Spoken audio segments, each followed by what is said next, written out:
Bonjour, j'espère que tout va bien chez toi, sinon je suis de tout cœur avec toi.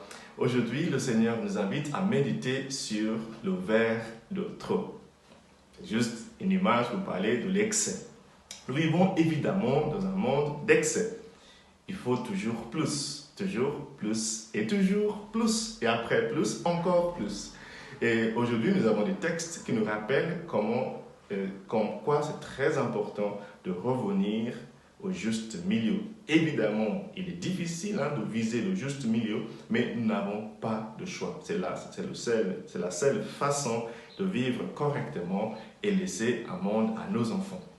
Dans le premier texte que nous lisons aujourd'hui, c'est le livre de Proverbes qui continue. Ce sont des dictons qui représentent la sagesse collective. Dans ce livre, Salomon, on pense que c'est Salomon qui l'a écrit, mais on ne sait pas trop. Mais imaginons que c'est Salomon. Donc Salomon écrit deux prières ce matin. La première, il dit Seigneur, éloigne de moi toute fausseté. Éloigne de moi toute fausseté. Quelle serait la fausseté dans la consommation? Dans la consommation excessive, serait de croire qu'en consommant davantage, on serait plus heureux. Ça, c'est une fausseté qu'il faut éloigner de soi. Parce que ce n'est pas vrai qu'en visant toujours plus, qu'on va devenir heureux. Ce n'est pas du tout vrai. Et nous le savons. Nous le savons. Ce n'est pas l'excès qui nous rend heureux. Donc, je pense que cette prière de Salomon pourrait aussi devenir notre prière ce matin. Il faut se dire, éloigne de moi toute fausse idée selon laquelle, par exemple, en ayant encore une autre voiture, après la 7e que j'ai achetée l'année dernière, je serai plus heureux. Une fois que tu as la 8e voiture, tu auras envie de la 9e. Et c'est comme ça. Donc, éloigne de nous, Seigneur, cette fausseté. Et Salomon dit une autre prière. Il dit, Seigneur, aussi éloigne de moi trop de misère qui va faire que je doute de ton existence. Et je trouve ça aussi une belle prière. La misère, c'est une des raisons, d'ailleurs, la plus grande raison pour laquelle beaucoup de gens ne croient pas en Dieu. Les athées philosophiques, ils racontent de n'importe quoi. Mais nous savons en théologie qu'ici, il y a un athéisme à prendre au sérieux. C'est l'athéisme de protestation, c'est-à-dire des gens qui ne croient pas en Dieu parce qu'il y a trop de souffrance dans le monde. Des gens qui ont perdu un enfant, des gens qui voient autant de misère dans le monde, des gens qui voient l'excès de misère dans le monde, qui disent, devant autant d'excès de misère, c'est impossible qu'un Dieu bienveillant existe. Cette question, elle est très intéressante. Elle est bon. Je ne peux pas l'adresser ici, je ne peux pas en parler ici, mais c'est une question qu'il faut prendre au sérieux. Et Salomon, ce matin, prie le Seigneur d'éloigner de lui trop de misère qui va faire qu'il va douter de l'existence même de Dieu. Ça, c'était une de ses prières. Et Salomon poursuit.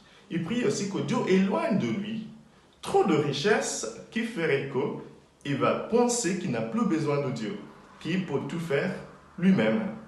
Ça, évidemment, si vous connaissez l'histoire de Salomon, c'était exactement le cas. Salomon a commencé un homme simple, comme beaucoup de nations.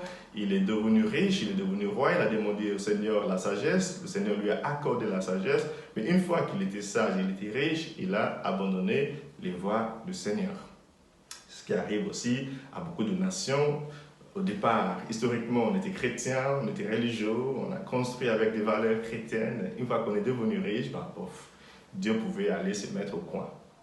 Voilà, ça c'était l'excès qui nous fait nous éloigner de Dieu. Salomon a prié Dieu d'éloigner de lui la misère qui ferait qu'il douterait de l'existence de Dieu et l'excès de richesse qui ferait qu'il penserait qu'il n'a plus besoin de Dieu.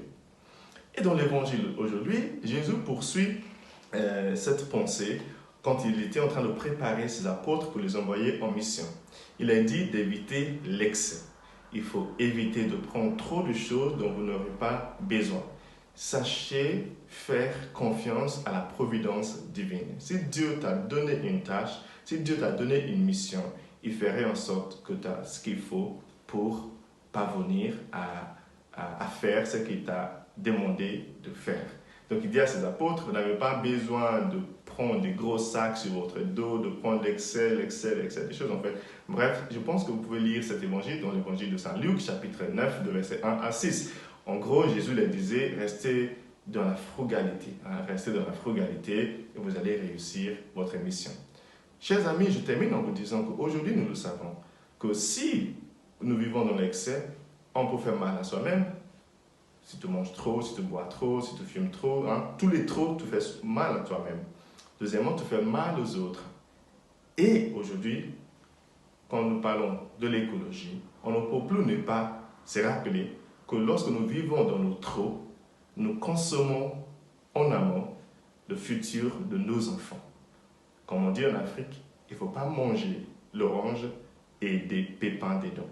Quand on mange une orange, il faut sortir les pépins pour que les générations futures aient quelque chose à manger.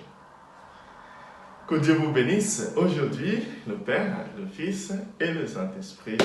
Amen.